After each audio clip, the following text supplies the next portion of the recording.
Assalamualaikum warahmatullahi wabarakatuh. Salam sehat untuk kita semua. Semoga kita semua selalu mendapat lindungan Allah Subhanahu wa taala ya. Diberikan nikmat sehat walafiat serta dimudahkan segala urusannya. Amin ya robbal alamin. Kesempatan kali ini Mimin akan membagikan satu cerita misteri. Seperti apa ceritanya? Mari kita mulai.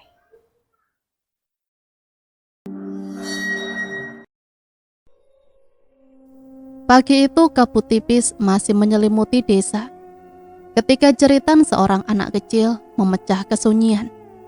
Ia berlari ketakutan dari arah sungai. Wajahnya pucat pasi, nafasnya tersengal-sengal. Warga yang sedang bersiap ke sawah pun berhenti, menoleh dengan cemas. "Ada mayat! Ada mayat!" teriak anak itu sambil menunjuk ke arah tikungan sungai yang airnya keruh kecoklatan. Sekelompok orang segera berlari ke sana. Sesampainya di tepian, mereka tercekat. Seorang perempuan tergeletak di antara lumpur dan batu licin. Tubuhnya setengah terendam air, rambut panjangnya kusut, menempel di wajah pucat membiru. Bibirnya kaku, matanya terbuka lebar, menatap kosong ke langit. "Ya Allah, itu Sulastri!" seru seorang ibu yang langsung menutup mulutnya dengan tangan gemetar. Warga lain berdesakan, sebagian mencoba menarik tubuh itu ke daratan. Dari dekat terlihat jelas ada bekas memar di pergelangan tangan, seolah pernah diikat. Pakaiannya compang-camping, basah kuyup, dan ada noda merah samar di bagian leher. "Cepat, panggil Pak Lurah, panggil polisi!" teriak seorang lelaki. Tak lama kemudian, kerumunan makin besar. Anak-anak dilarang mendekat. Para ibu-ibu menjerit histeris. Sementara para lelaki hanya bisa berdiri kaku, saling berbisik. "Katanya tadi malam ada suara perempuan menjerit dari arah rumah Sulastri." "Ah, mungkin dia kepleset waktu ambil air di sungai." "Tidak mungkin, lihat tubuhnya. Ini bukan tenggelam biasa." Bisik-bisik itu menyebar, menambah suasana makin mencekam. Polisi desa akhirnya datang bersama seorang petugas medis sederhana. Tubuh Sulastri diperiksa sekilas, lalu diangkat ke tandu bambu. Seorang polisi muda mencoba menenangkan warga. "Jangan berspekulasi dulu, sepertinya korban terpleset. Nanti akan kami pastikan penyebab kematiannya." Namun bahkan dari cara matanya melirik cepat, jelas ia sendiri ragu dengan kata-katanya. Ketika jasad Sulastri dibawa melewati kerumunan, suasana mendadak hening. Semua orang tahu, Sulastri adalah janda yang baik hati, rajin membantu tetangga dan tak pernah punya musuh. Melihat tubuhnya kaku tak bernyawa, orang-orang hanya bisa beristighfar. Di rumah duka, Raka, anak sematawayangnya, histeris begitu melihat ibunya terbujur kaku. Lelaki muda itu berteriak memanggil nama ibunya, mengguncang-guncang tubuh yang sudah dingin, hingga beberapa orang harus menahannya. Bu, bangun Bu, jangan tinggalin aku Bu." Sementara itu Sari, istrinya Raka, hanya bisa terduduk lemas di sudut ruangan. Matanya kosong, wajahnya pucat, air matanya mengalir tanpa suara. Ia sudah lama berjuang melawan depresi, dan kini pukulan besar itu seakan merobek sisa ketegarannya. Hari itu desa kecil itu berduka, namun di balik ratap tangis dan doa, tersisa rasa ganjil yang tidak bisa diabaikan. Bekas memar di tubuh Sulastri, tatapan matanya yang membeku dalam ketakutan, dan bisikan warga yang tak berani diucapkan keras-keras. Kematian ini bukan kecelakaan. Ada sesuatu yang lebih gelap bersembunyi di baliknya. Tangisan Raka menggema di rumah duka, bercampur dengan suara doa dan isak tangis para pelayat. Tubuhnya lunglai, tetapi ia terus berusaha meraih tangan dingin ibunya, menggenggam erat seakan masih bisa menghidupkannya kembali. Ibu, kenapa ninggalin aku, Bu? Aku janji akan selalu menjaga ibu. Aku janji, Bu. Tapi kenapa ibu pergi begini, Bu? Suaranya pecah, parau, bercampur dengan isak tangis tak terkendali. Para tetangga mencoba menenangkannya, namun Raka menolak. Matanya merah, berair, penuh keputusasaan. Di dalam hatinya, ia tidak percaya ibunya benar-benar sudah mati. Ada bagian dari dirinya yang menolak kenyataan itu. Di sudut ruangan, Sari hanya bisa menatap suaminya dengan pandangan kosong. Tangannya bergetar, tetapi tubuhnya terlalu lemah untuk mendekat. Depresi yang ia derita membuatnya seperti terperangkap dalam kabut tebal. Ia ingin menolong Raka, namun dirinya sendiri hampir roboh oleh beban kesedihan. Ya, Sari mengalami depresi setelah bayinya meninggal dalam kandungan. Ketika malam menjelang dan para pelayat mulai pulang, rumah duka menjadi hening. Hanya suara jangkrik di luar yang terdengar bersaut-sautan dengan desahan angin. Di ruang tengah, jenazah Sulastri terbaring dalam kain kafan, dikelilingi aroma dupa dan bunga kamboja. Raka duduk di sampingnya, menolak tidur, menolak makan. Tatapannya kosong, menatap wajah ibunya. Air matanya tak berhenti mengalir. Ibu, aku tidak bisa tanpamu, Bu. Kenapa harus ibu? Kenapa bukan aku saja yang mati, Bu? Bisiknya lirih. Tiba-tiba Raka merasa ada hembusan dingin menyentuh tengkuknya. Ia menoleh cepat, tapi tak ada siapa-siapa. Lilin di samping jenazah bergetar. Nyalanya hampir padam. Jantung Raka berdetak kencang. Ia menunduk menatap wajah ibunya yang pucat di balik kain kafan.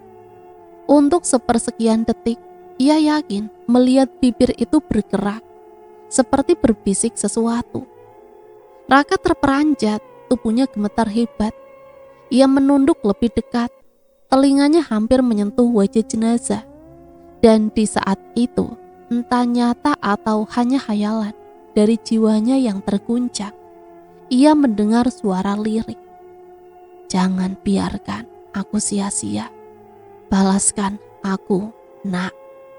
Raka menjerit keras hingga Sari berlari kaget ke arahnya. Raka, kamu kenapa? Namun Raka tak menjawab. Matanya membelalak, wajahnya pucat pasi, dan tubuhnya gemetar hebat. Ia hanya bisa menunjuk ke arah jenazah ibunya. Bibirnya bergetar tanpa kata. Sejak malam itu, ratapan Raka berubah menjadi obsesi. Kesedihannya bukan lagi sekedar kehilangan, tetapi rasa bersalah, kebingungan, dan sesuatu yang lebih gelap. Sejak jenazah Sulastri dimandikan dan dikafani, Sari nyaris tidak bergeming dari tempat duduknya di pojok ruangan. Wajahnya pucat, matanya sembab, dan rambut panjangnya tergerai berantakan menutupi pipi. Ia hanya menatap kosong ke arah jasad yang terbujur kaku di depannya, seolah tak percaya dengan kenyataan. Ibu orang satu-satunya yang selalu menguatkan aku, Bu. Kenapa ibu pergi secepat ini? Sejak keguguran setahun lalu, Sari memang sering tenggelam dalam kemurungan. Ia merasa tubuhnya lemah, jiwanya kosong, dan harga dirinya hancur.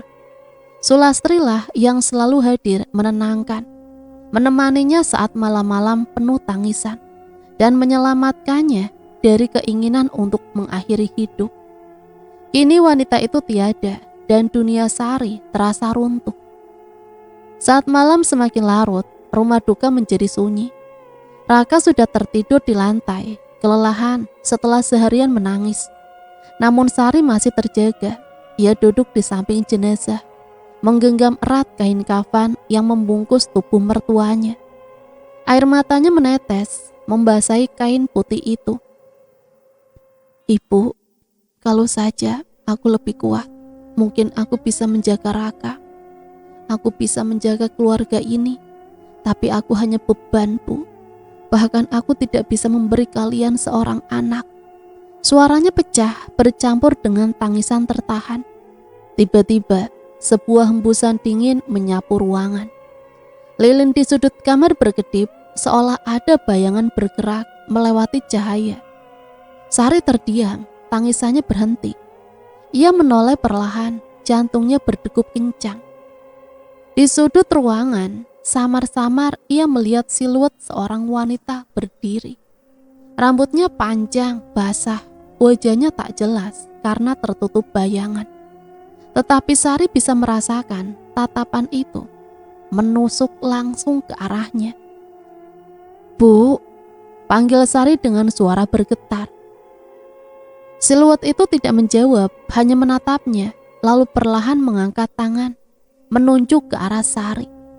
Detik berikutnya, lilin padam, ruangan gelap gulita. Sari menjerit histeris, membuat Raka terbangun kaget. "Sari, ada apa?" Ia berlari menghampiri istrinya. Menemukan Sari gemetar hebat sambil menangis. Aku melihat ibu. Dia berdiri di sana." Sari menunjuk ke sudut gelap ruangan. Tapi saat Raka menoleh, tidak ada siapapun. Raka hanya bisa memeluk Sari yang ketakutan. Meski dalam hatinya sendiri, ia masih terbayang suara ibunya yang berbisik di telinganya malam tadi. Dua orang yang jiwanya rapuh, ini sama-sama merasa diganggu sesuatu yang tak bisa dijelaskan. Dan tanpa mereka sadari, arwah Sulastri mulai menautkan benang takdir di antara keduanya, menuntun mereka menuju jalan balas dendam yang berdarah. Malam itu setelah kejadian histeris Sari, rumah mereka diselimuti ketegangan. Raka akhirnya berhasil menenangkan istrinya. Meski ia sendiri belum bisa menyingkirkan rasa takut yang menghantui pikirannya. Mereka berdua terlelap dengan lampu kamar tetap menyala. Seakan cahaya bisa mengusir rasa was-was yang terus mengintai. Namun tidur Raka tidak berlangsung damai. Dalam mimpinya, ia mendapati dirinya berdiri di tepi sungai yang sama tempat jasad ibunya ditemukan. Kabut tebal menutupi sekeliling, udara dingin menusuk tulang. Suara aliran air terdengar berat, bercampur dengan desir angin yang membawa aroma anyir. "Ibu," Raka memanggil lirih. Suaranya menggema di dalam kabut. Dan di sana, dari permukaan sungai yang keruh, perlahan muncul sosok perempuan. Rambutnya terurai, basah, wajahnya pucat pasi, bibirnya membiru. Kain putih yang membalut tubuhnya sobek-sobek, dan dari lehernya mengalir cairan merah gelap yang menodai air. "Raka," suara itu parau namun jelas terdengar. Raka membeku, itu suara ibunya.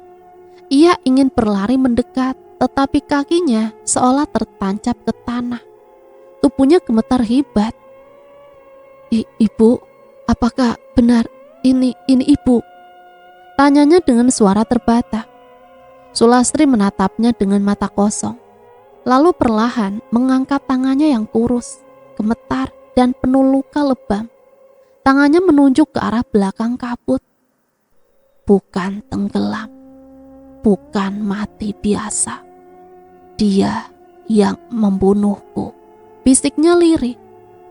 Raka menoleh ke arah yang ditunjuk, namun hanya terlihat kabut tebal.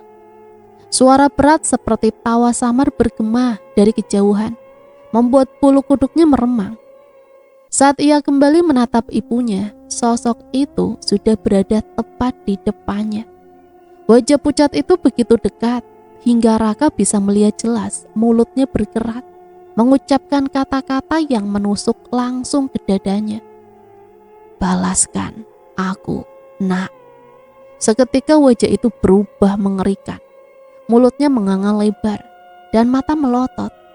Darah mengucur dari telinganya. Tubuhnya menerjang Raka, menyeretnya masuk ke dalam sungai keruh. Raka menjerit panik, tubuhnya tenggelam dalam air dingin. Paru-parunya terasa tercekik. hingga segalanya gelap. Raka terbangun dengan teriakan keras, tubuhnya basah kuyup oleh keringat. Nafasnya tersengal, dadanya naik turun dengan liar. Sari yang terbangun ikut panik melihat suaminya begitu ketakutan. "Raka, kenapa? Apa yang kamu lihat?" Raka menatap kosong ke arah istrinya.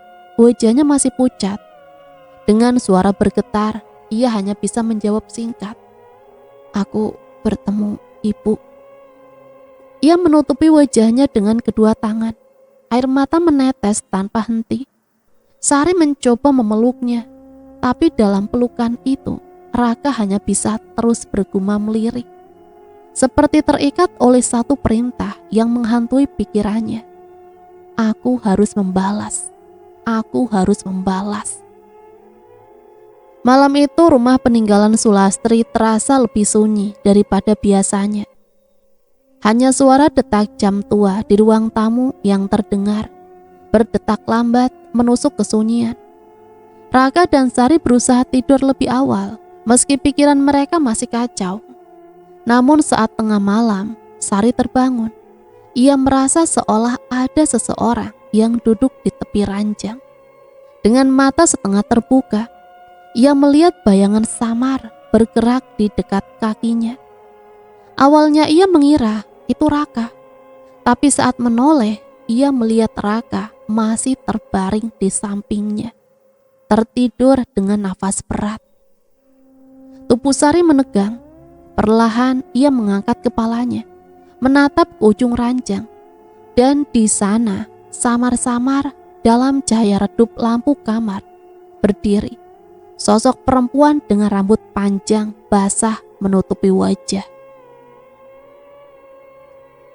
"Ibu," suara Sari tercekat. Sosok itu tidak menjawab, hanya duduk kaku.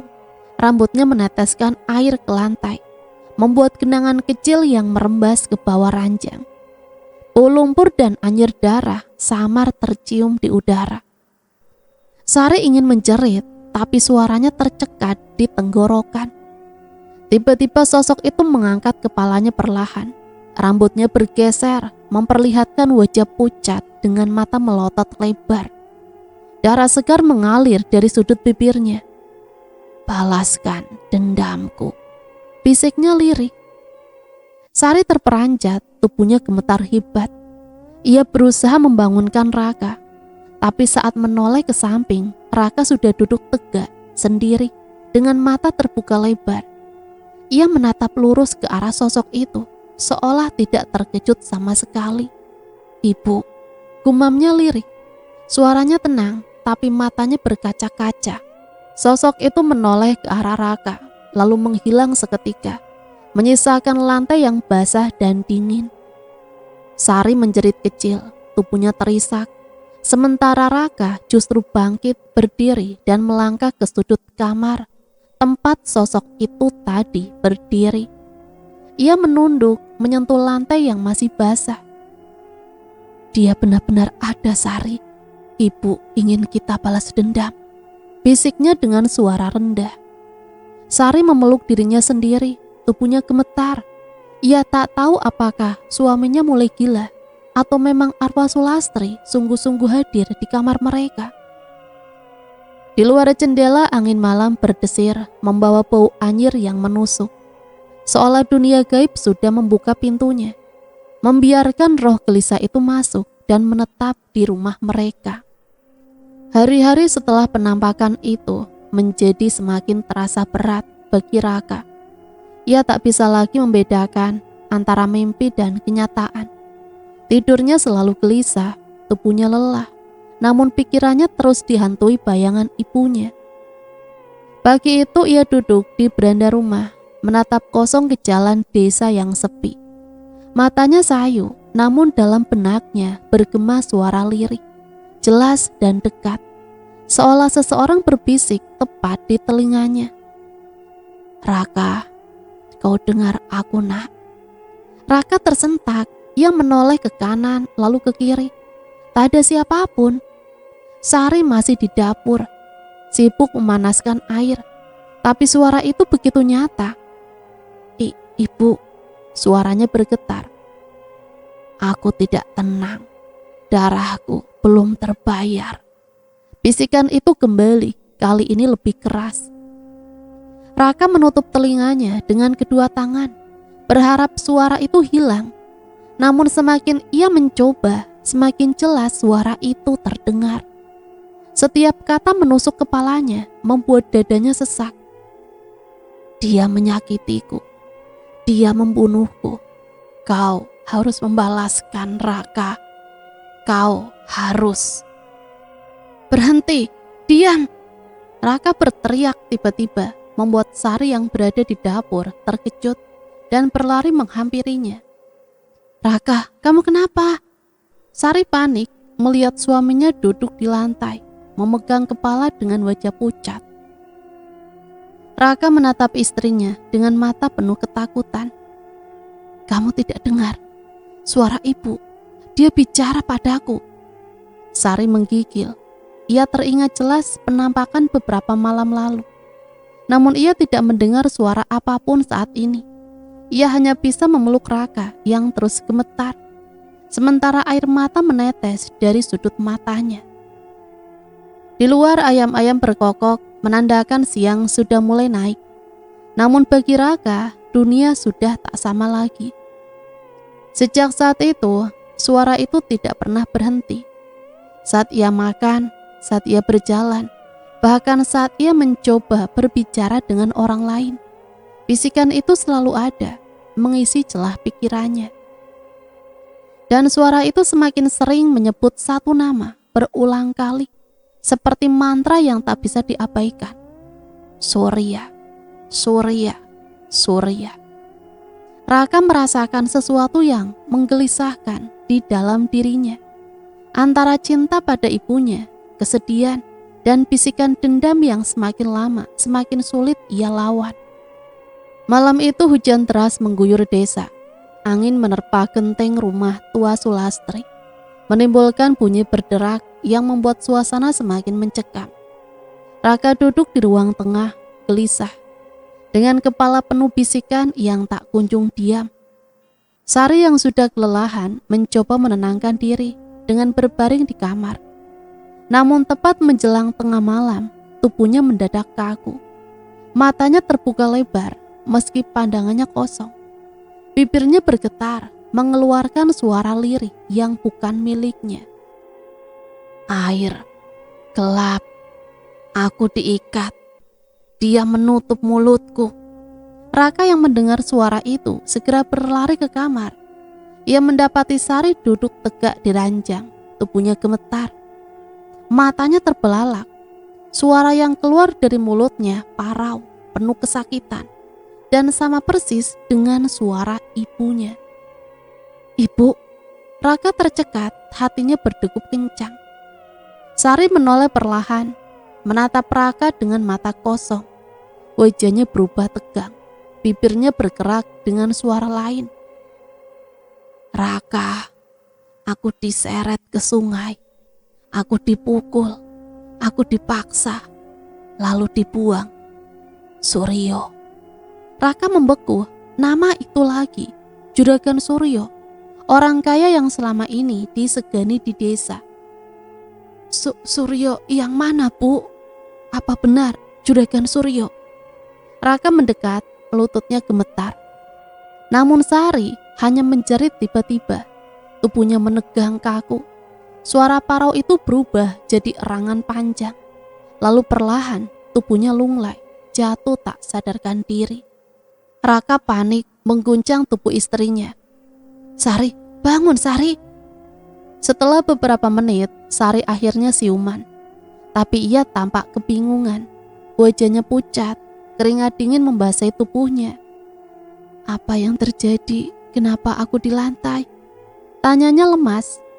Raka hanya bisa menatapnya dengan mata merah. Ia tak tahu harus menjelaskan apa. Tapi yang jelas, ibunya baru saja berbicara lewat tubuh istrinya. Sejak malam itu Raka semakin yakin roh ibunya tidak akan diam sebelum dendamnya terbalaskan. Dan Sari, entah mau atau tidak, kini sudah menjadi jembatan bagi arwah itu untuk berkomunikasi dengan dunia. Di luar rumah hujan semakin deras, petir menyambar, menerangi sekejap pepohonan yang bergoyang liar. Seakan langit pun ikut murka, menandai awal dari perjalanan dendam berdarah yang baru saja dimulai. Pagi itu hujan semalam menyisakan udara lembab yang menyesakan. Raka duduk termenung di beranda, matanya kosong menatap jalan berlumpur yang membelah desa. Pikirannya masih kacau setelah malam sebelumnya Sari kerasukan arwah ibunya. Ia masuk ke kamar ibunya yang sudah lama terkunci. Bau anyir masih sama terasa di dalam ruangan itu, bercampur dengan aroma kayu tua yang lembab. Raka membuka jendela, membiarkan sinar matahari masuk. Saat sedang membereskan lemari, tangannya menemukan sebuah kotak kayu kecil di bawah tumpukan kain lusuh. Kotak itu terkunci, tapi kuncinya tergantung di selah kain batik usang. Dengan gemetar ia membuka kotak itu. Di dalamnya ada sebuah buku catatan kecil dengan sampul lusuh. Tulisan tangan ibunya memenuhi halaman-halamannya.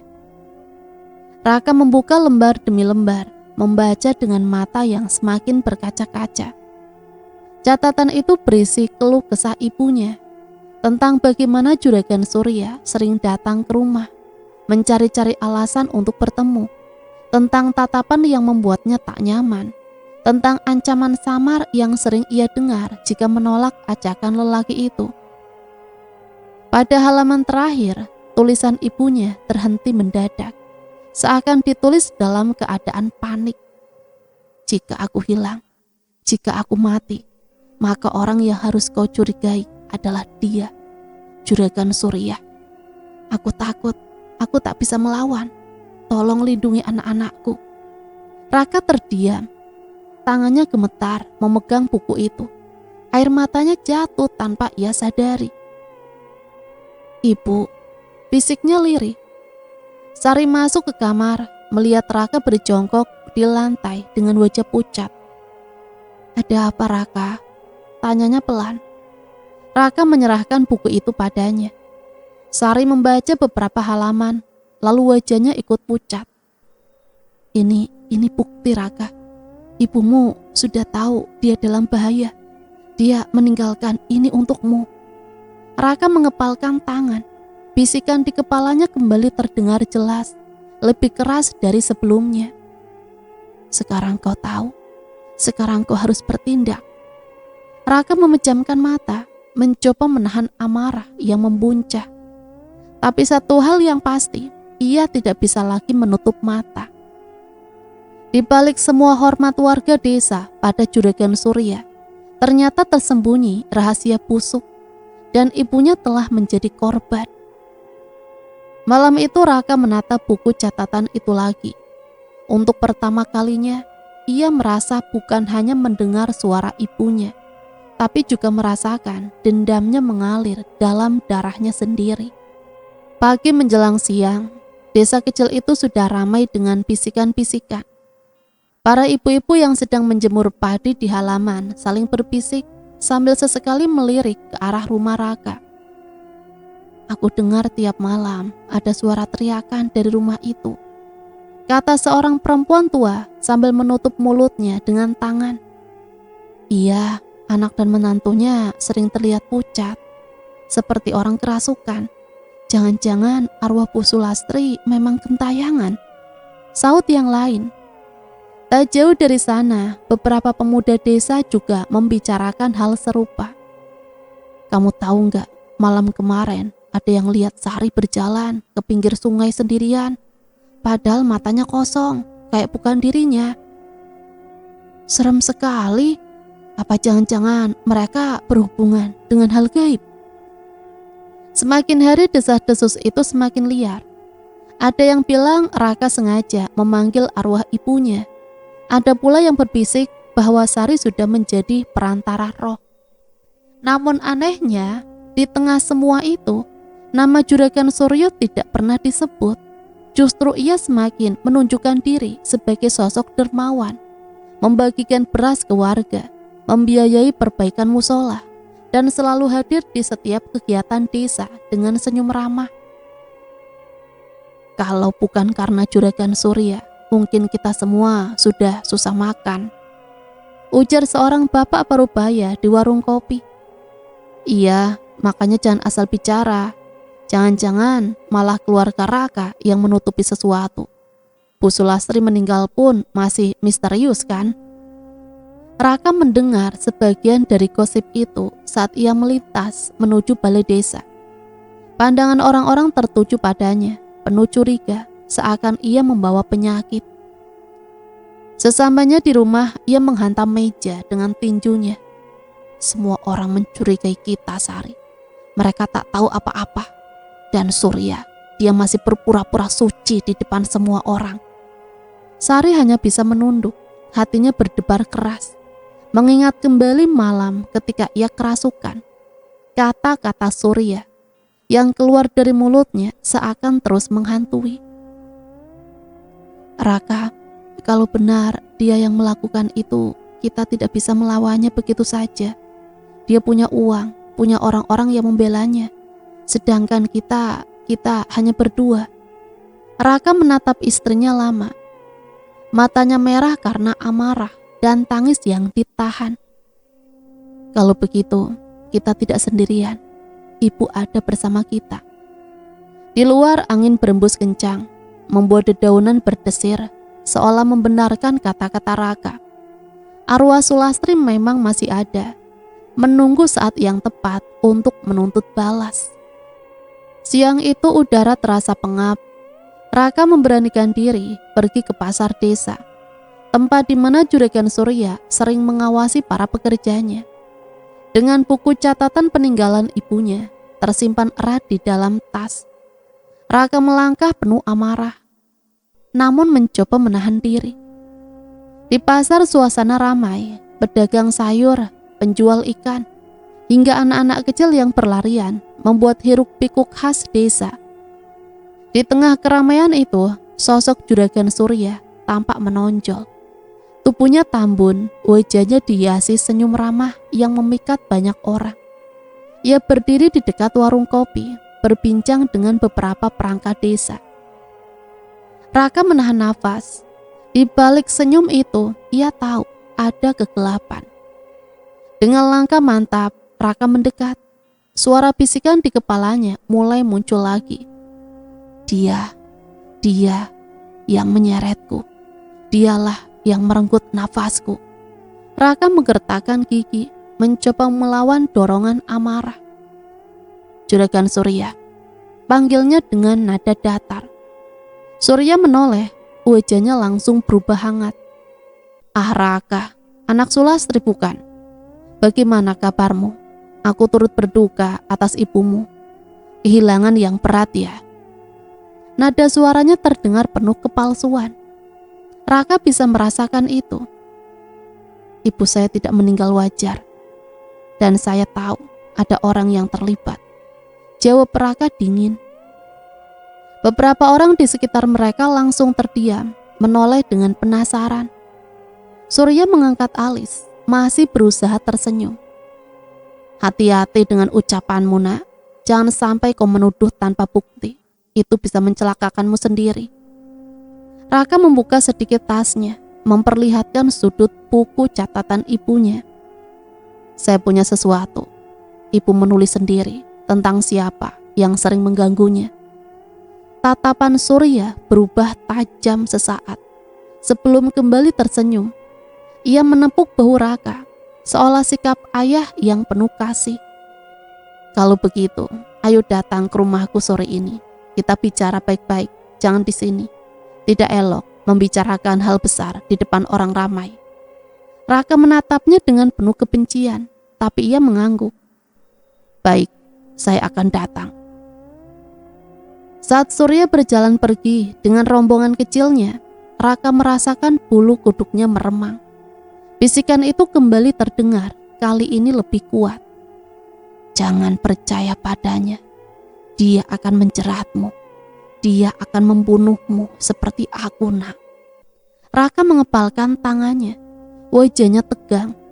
Pertemuan pertama itu hanyalah permulaan. Ia sadar masuk ke dalam rumah Surya berarti menantang maut.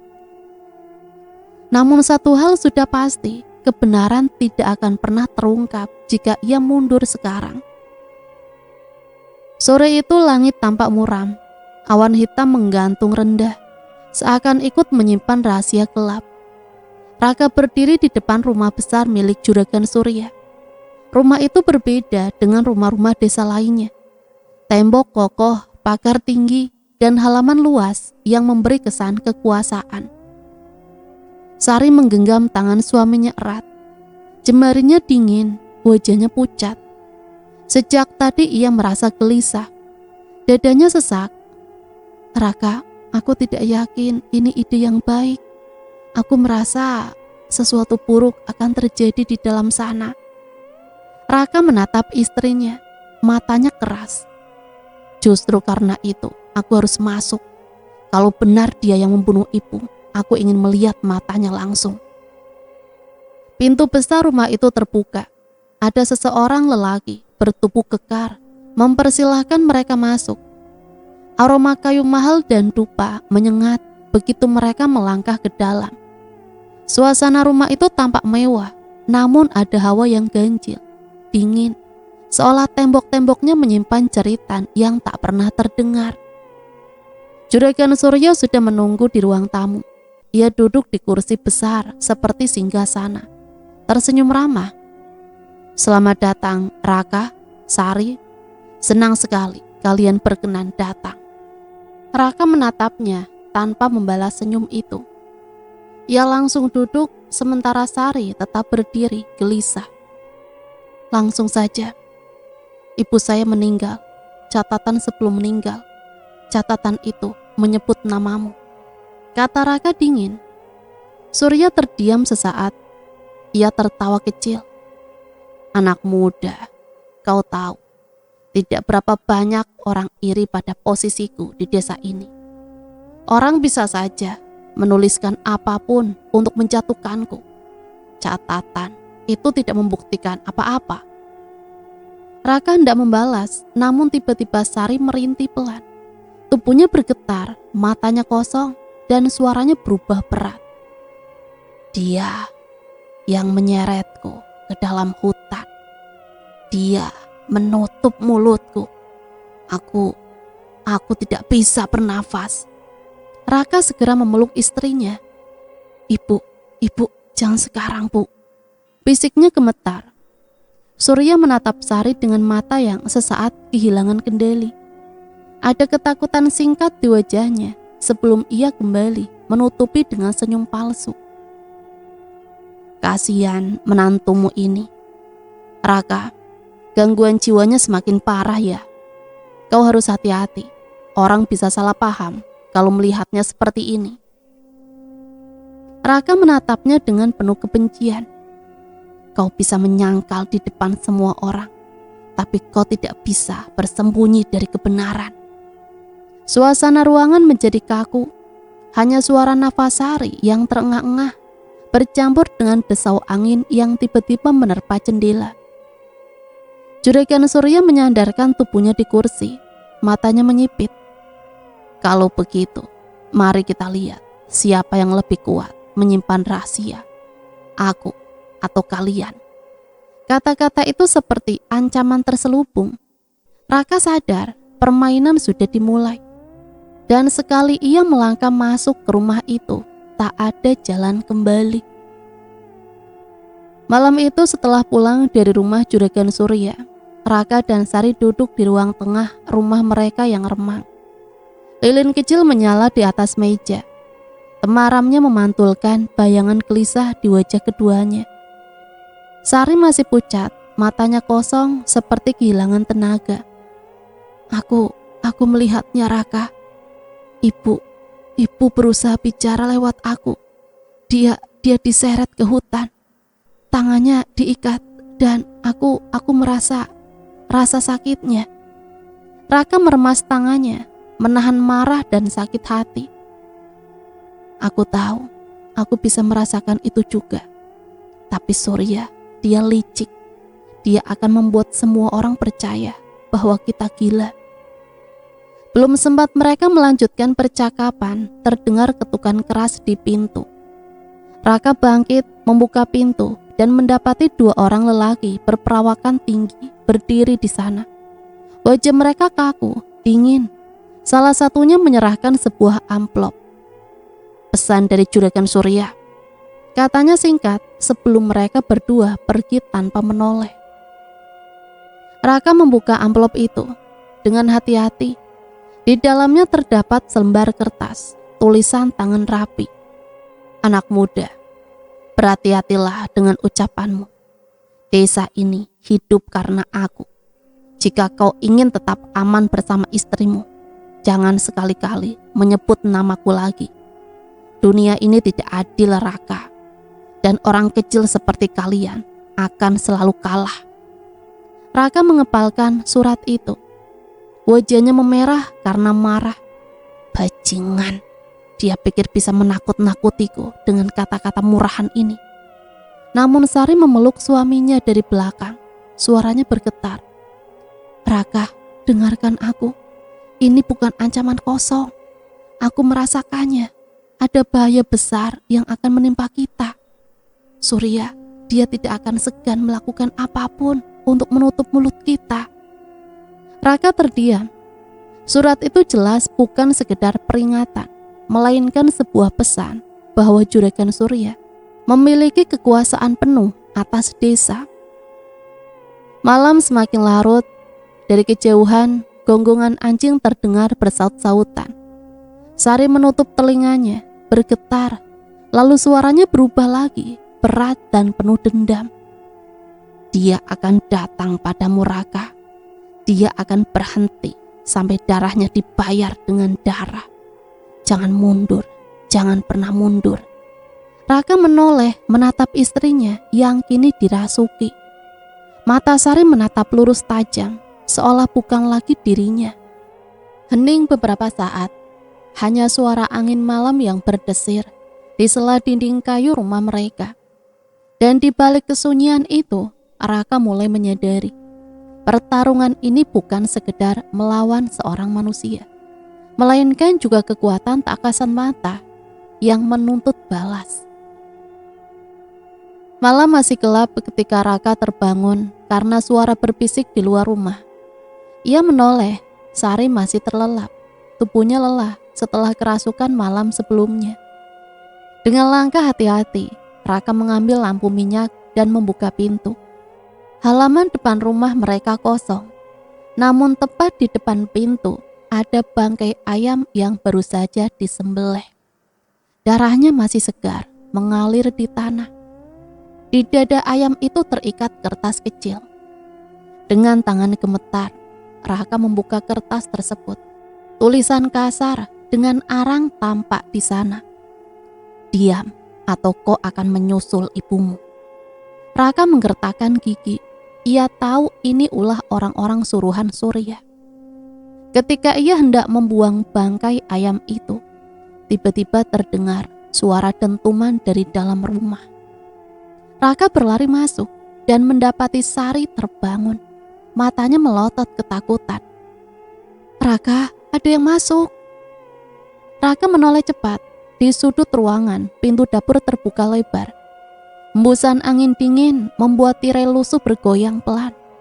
Ia meraih sebilah parang yang tergantung di dinding dan melangkah mendekat. Namun saat ia memeriksa, tidak ada siapa-siapa. Hanya bau anyir darah yang semakin menyengat, seolah mengikuti mereka hingga ke dalam rumah. Sari mulai menangis. Aku takut, Raka. Aku takut. Ini bukan hanya manusia. Ada yang lain di sini. Aku mendengar ibu. Dia berteriak, berulang kali memanggil namamu. Raka kembali mendekat, memeluk istrinya yang tubuhnya bergetar hebat. Tenang, aku ada di sini. Apapun yang terjadi, kita akan hadapi bersama. Namun sebelum kata-katanya sempat menenangkan, suara langkah kaki terdengar jelas di atas rumah. Seolah seseorang berjalan perlahan di atas genteng. Sari menjerit histeris, menutup telinganya. Raka menatap ke atas dengan mata penuh amarah. Surya, kau bisa mengirimkan orangmu. Kau bisa kirimkan teror, tapi aku bersumpah, aku tidak akan pernah berhenti sampai kebenaran terbuka. Di luar angin kembali bertiup kencang. Api lampu minyak bergoyang liar, menciptakan bayangan-bayangan mengerikan di dinding rumah. Dan di tengah kegelisahan itu, suara lirih terdengar, entah dari mana asalnya. Raka, kau harus cepat sebelum semuanya terlambat. Pagi menjelang dengan suasana muram. Raka duduk di ruang tamu. Matanya sembab karena semalaman tidak tidur. Sari akhirnya tertidur, kelelahan. Tubuhnya terkulai di ranjang, meski wajahnya tetap tegang.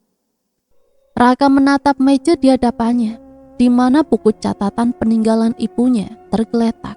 Catatan itu selama ini hanya ia baca sepintas. Namun setelah teror yang datang semalam, ia merasa ada sesuatu yang terlewat. Dengan hati-hati ia membuka kembali halaman-halaman yang penuh tulisan tangan Sulastri. Aku takut keluar rumah sendirian. Surya selalu memperhatikanku dengan tatapan yang membuat bulu kuduku berdiri. Dia sering mengutus orang untuk mengantarkan sesuatu, padahal aku tidak pernah meminta. Aku merasa dia sedang menunggu saat yang tepat. Jika aku hilang, itu bukan kecelakaan.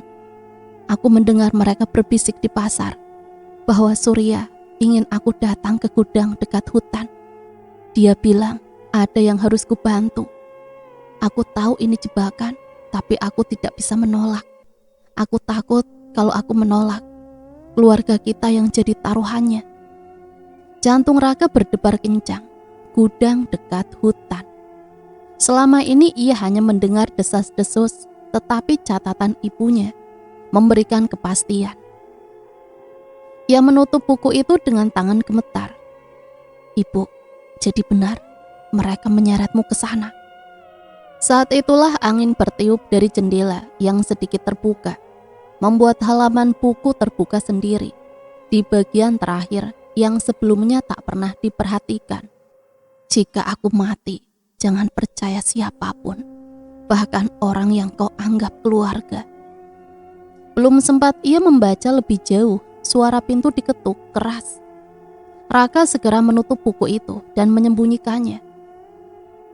Dari luar suara seorang pria terdengar lantang.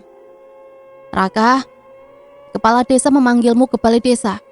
Katanya ada hal penting yang harus dibicarakan. Raka menatap pintu dengan rahang mengeras. Dalam hatinya, ia tahu panggilan ini bukan sekedar urusan desa biasa. Ada sesuatu yang lebih besar dan kemungkinan jebakan. Balai desa siang itu ramai. Beberapa warga duduk berkerumun. Wajah mereka penuh rasa ingin tahu. Raka melangkah masuk dengan hati-hati, menundukkan kepala untuk menghindari tatapan-tatapan tajam yang menghujamnya. Di depan kepala desa Wiryo duduk dengan wajah kaku. Di sampingnya, tak jauh, Juragan Suryo berdiri dengan senyum tipis yang terasa menusuk. Raka, suara kepala desa terdengar tegas. Kami memanggilmu karena banyak keluhan dari warga. Katanya kau sering membuat keributan, berbicara tidak jelas, dan menuduh orang-orang tanpa bukti. Bisik-bisik warga langsung memenuhi ruangan. Ada yang menggeleng, ada yang berbisik dengan nada kasihan, tetapi sebagian besar menatap dengan curiga. Raka mengepalkan tangan, menahan emosi. Aku tidak pernah menuduh sembarangan. Aku hanya mencari tahu kebenaran tentang kematian ibuku. Ruangan hening seketika. Beberapa warga saling pandang gelisah. Juragan Surya melangkah maju, tangannya melipat di depan dada. Raka, semua orang di sini tahu ibumu meninggal karena kecelakaan. Mengapa kau terus mengungkitnya seolah-olah ada yang salah? Jangan sampai orang mengira kau tidak waras. Kata-kata itu membuat bisik-bisik warga semakin keras. Beberapa mulai menunjuk-nunjuk ke arah Raka. Wajah mereka menunjukkan keraguan.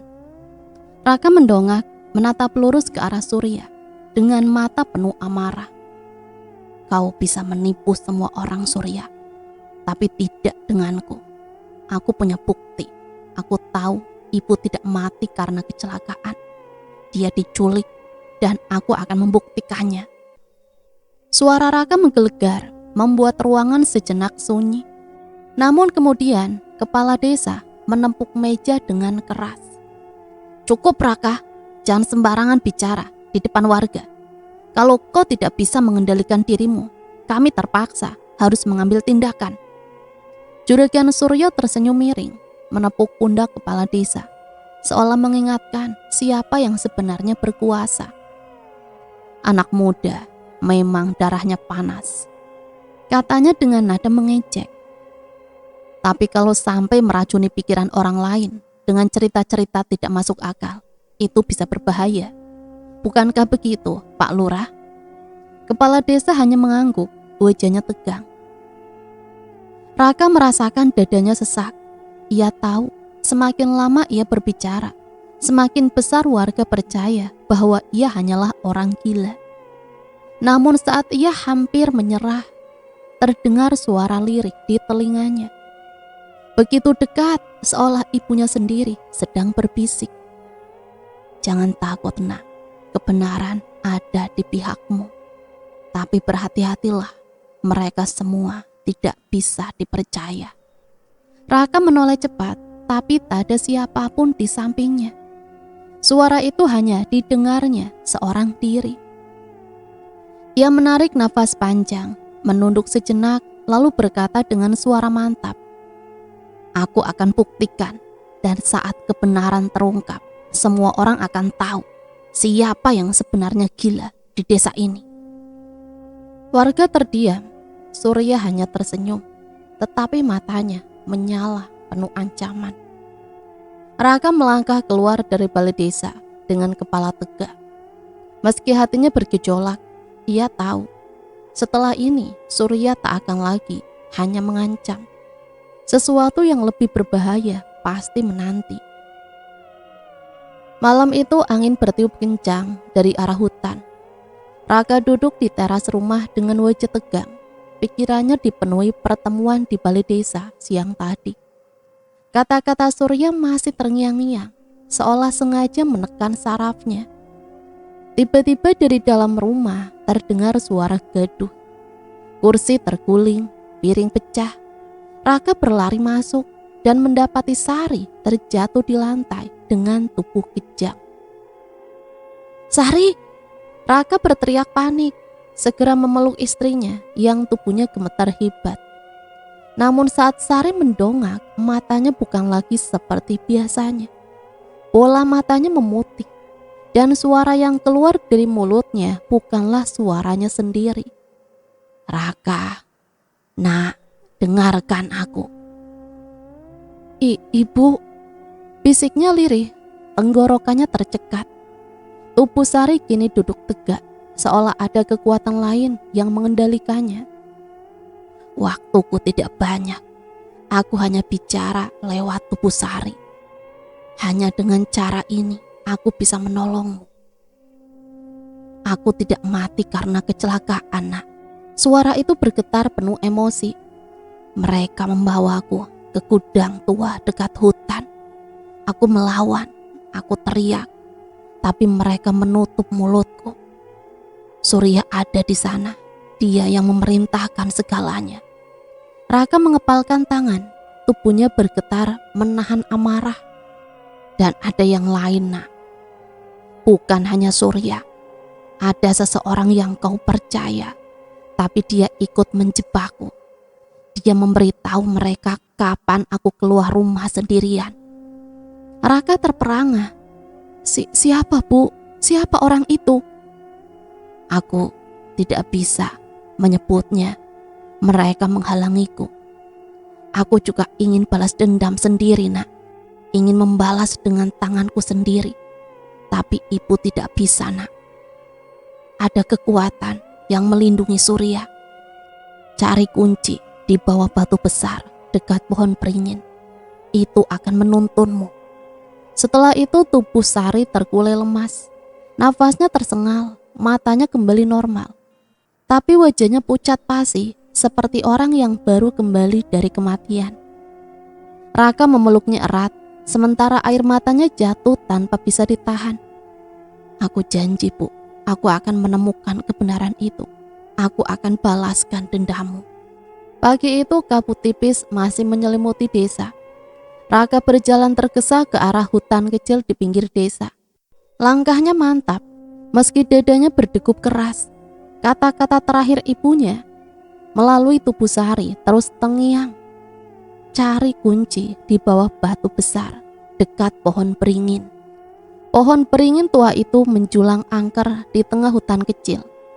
Akar-akar besarnya mencuat di permukaan tanah seperti tangan raksasa yang hendak meraih mangsa. Orang-orang desa jarang mendekat ke tempat itu karena dianggap angker. Raka menelan ludah, lalu mulai mencari batu besar di sekitar pohon. Beberapa kali ia menggeser batu kecil, tapi tak menemukan apapun. Sampai akhirnya ia melihat sebuah batu pipih besar yang separuh tertutup akar beringin. Dengan tenaga penuh ia menggeser batu itu. Tanah di bawahnya gembur, seolah memang sengaja digali sebelumnya.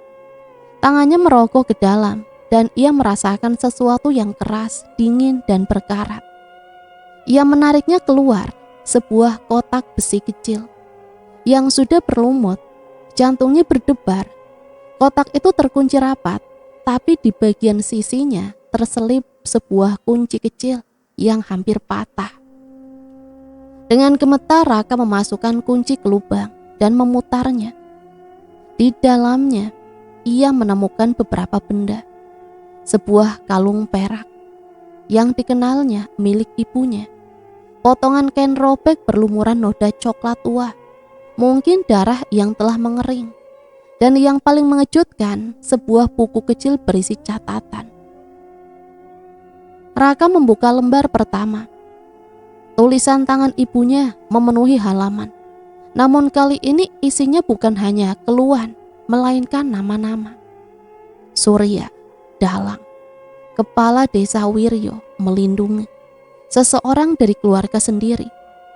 Nama itu ditulis dengan tinta yang buram, seolah sengaja dihapus atau dipudarkan. Raka merasakan darahnya berdesir. Jadi bukan hanya Suryo, tapi kepala desa juga terlibat. Dan siapa dari keluarganya yang dimaksud? Tiba-tiba sebuah ranting patah terdengar dari balik pepohonan. Raka menoleh cepat. Ada bayangan hitam di kejauhan mengintainya. Siapa di sana? Tak ada jawaban. Hanya suara langkah kaki menjauh, lalu hening kembali. Saat ia melangkah pulang, bisikan samar terdengar lagi di telinganya, suara ibunya. Hati-hati nak, mereka sudah tahu kau semakin dekat, mereka akan datang padamu. Sore menjelang malam, rumah besar Juragan Suryo. Di ruang tamu yang luas, Suryo duduk di kursi rotan dengan wajah muram. Asap rokok mengepul tebal di sekitarnya, menandakan pikirannya penuh beban. Di hadapannya, Kepala Desa Wiryo duduk dengan gelisah. Juragan, desah-desus semakin ramai. Raka makin berani bicara. Kalau dibiarkan, orang-orang bisa mulai curiga. Anak itu hanya omong kosong. Tapi yang membuatku khawatir, dia menemukan sesuatu. Aku lihat sendiri, dia berkeliaran dekat hutan. Kalau dia sampai menemukan tempat itu. Wiryo buru-buru memotong, suaranya gemetar. Kita sudah bersihkan jejak, Juragan. Tidak mungkin ada yang tersisa. Surya melempar tatapan tajam, seolah menusuk hati Wiryo. Jangan terlalu yakin, perempuan itu, Sulastri, lebih licik dari yang kita kira. Bisa saja dia meninggalkan sesuatu. Kita harus menghentikan Raka sebelum dia menemukan lebih banyak. Kalau perlu, kita buat dia terlihat benar-benar gila di mata orang. Dengan begitu, tak ada yang akan percaya ucapannya. Wiryo menunduk. Bagaimana caranya juragan? Kau tahu, beberapa orang di desa yang masih tunduk padaku. Kita sebarkan cerita bahwa Raka sering berbicara sendiri, teriak-teriak di kamar malam hari. Lalu kita buat dia terjebak dalam situasi yang membuktikan hal itu. Terjebak? Wiryo mengulang ragu. Ya, misalnya seseorang kebetulan melihat Raka membawa senjata atau berteriak-teriak di kuburan tengah malam.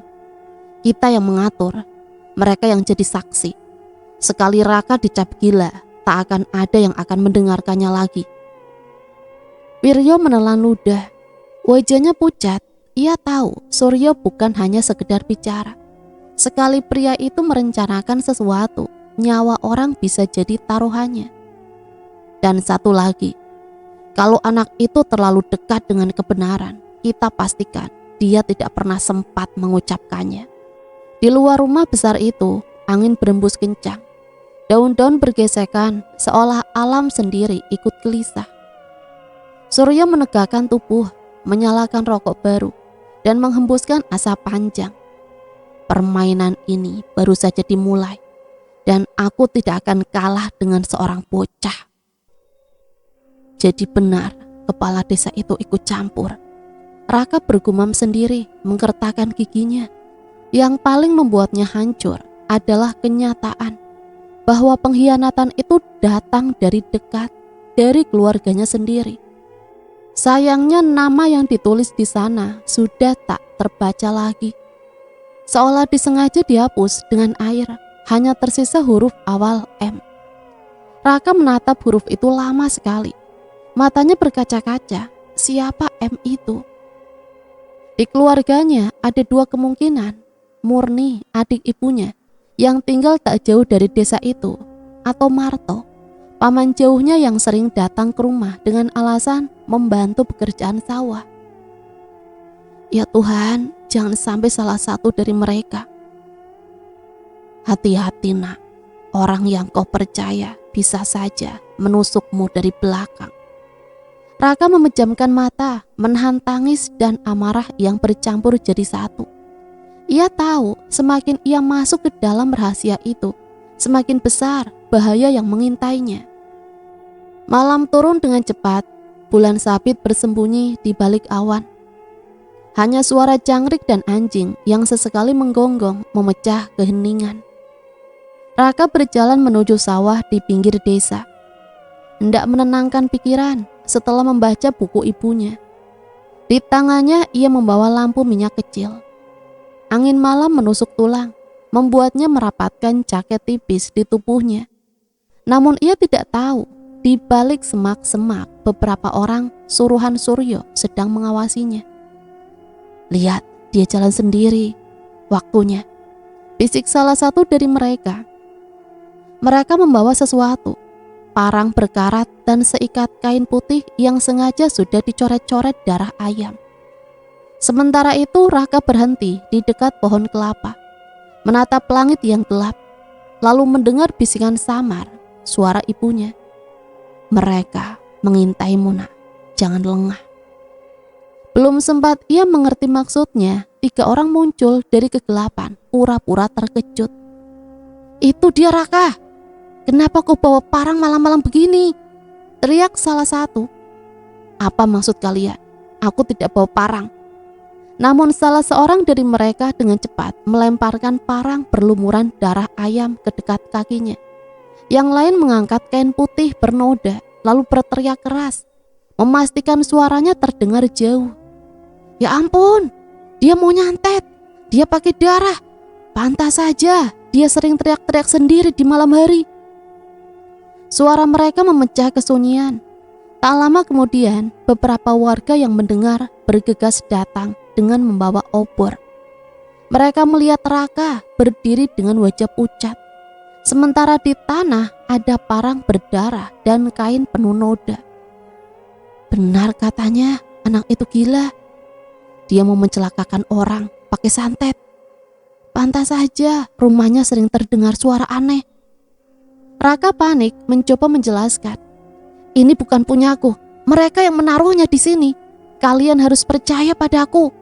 Tapi tak ada yang percaya. Justru salah satu warga mendekat, menatapnya dengan kasihan bercampur takut.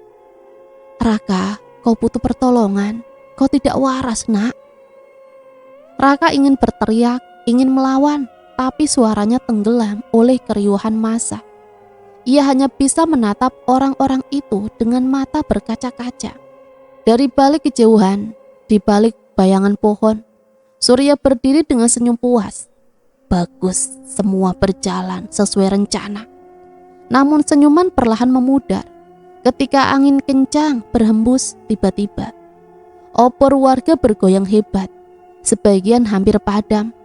Suara perempuan terdengar samar dari arah sawah, seperti isak tangis yang panjang. Jangan salahkan anakku, jangan. Raka menatap gelap lalu berbisik, Ibu. Ketakutan langsung melanda warga. Ada yang buru-buru berlari pulang, ada yang menutup telinga. Surya yang bersembunyi pun terlihat gelisah. Meski ia mencoba tetap tegar. Kalian salah, anakku tidak bersalah. Aku yang disakiti, aku yang dibunuh. Astagfirullah, teriak salah satu warga sambil jatuh tersungkur karena berlari ketakutan. Surya, kau tidak bisa bersembunyi. Tidak mungkin, gumamnya, wajahnya penuh keringat dingin.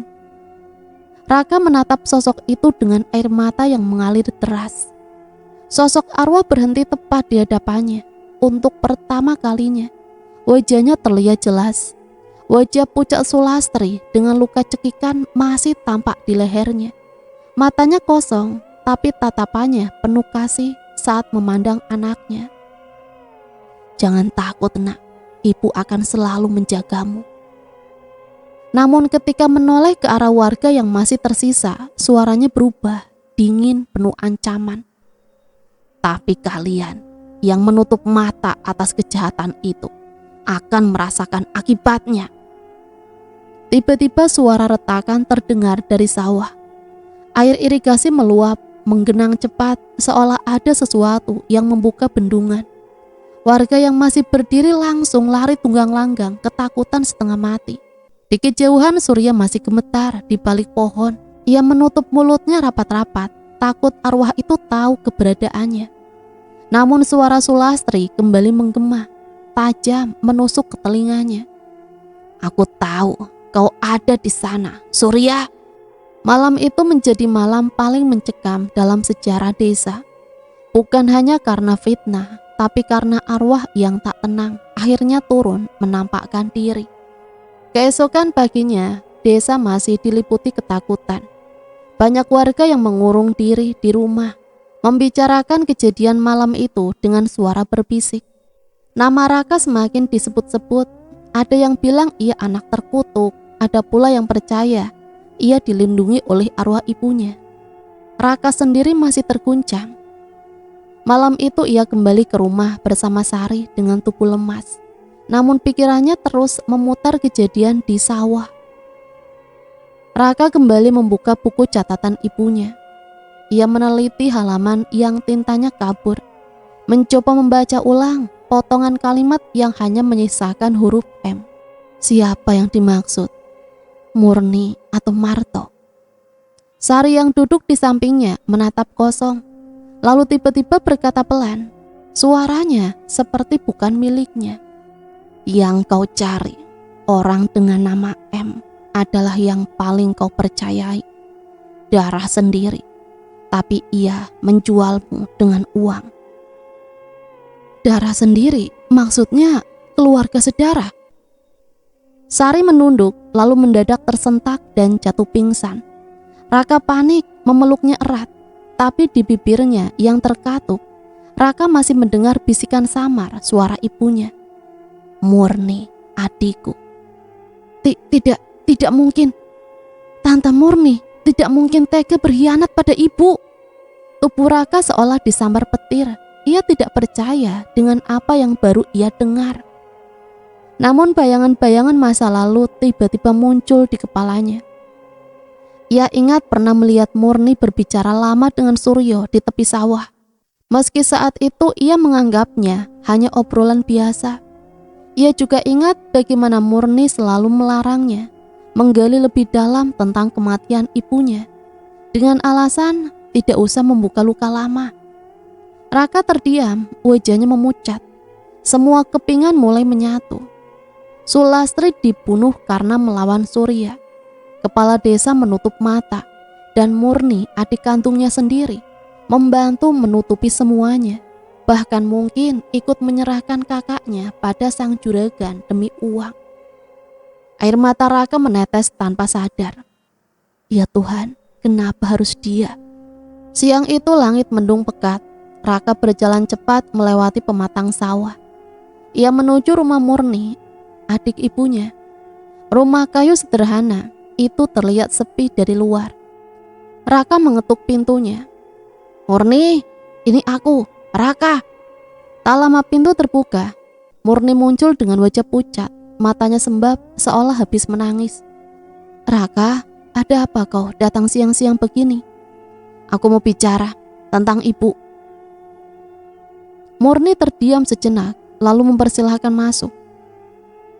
Apa yang kau tahu? Siapa yang sebenarnya membunuh ibuku? Murni kaget, wajahnya tegang. Raka, jangan bicara sembarangan. Itu hanya musibah. Ibumu jatuh. Cukup. Aku tahu ibu tidak mati karena kecelakaan. Dia dibunuh.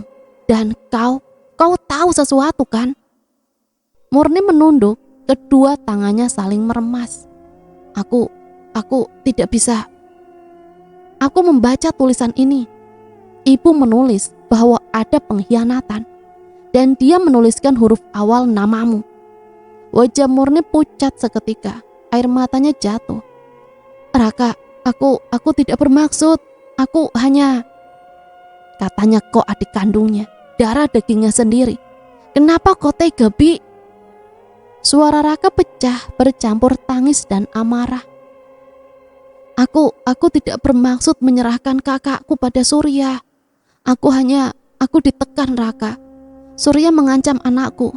Dia bilang kalau aku tidak membujuk Sulastri untuk datang, anakku akan dibunuh. Aku tidak punya pilihan. Raka tertegun, dadanya sesak. Ampuni aku Raka, aku sudah berdosa besar. Hening menyelimuti ruangan, hanya suara isak tangis yang terdengar, bercampur suara guntur jauh di langit. Di tengah keheningan itu, angin dingin tiba-tiba berhembus masuk, lewat celah dinding. Suara bisikan lirih terdengar jelas di telinga Raka. Dia memilih darahnya sendiri daripada darahku. Apakah kau bisa memaafkannya, nak? Raka menggigil, menoleh ke sekeliling. Ia tahu suara itu milik ibunya. Arwah itu hadir di sana.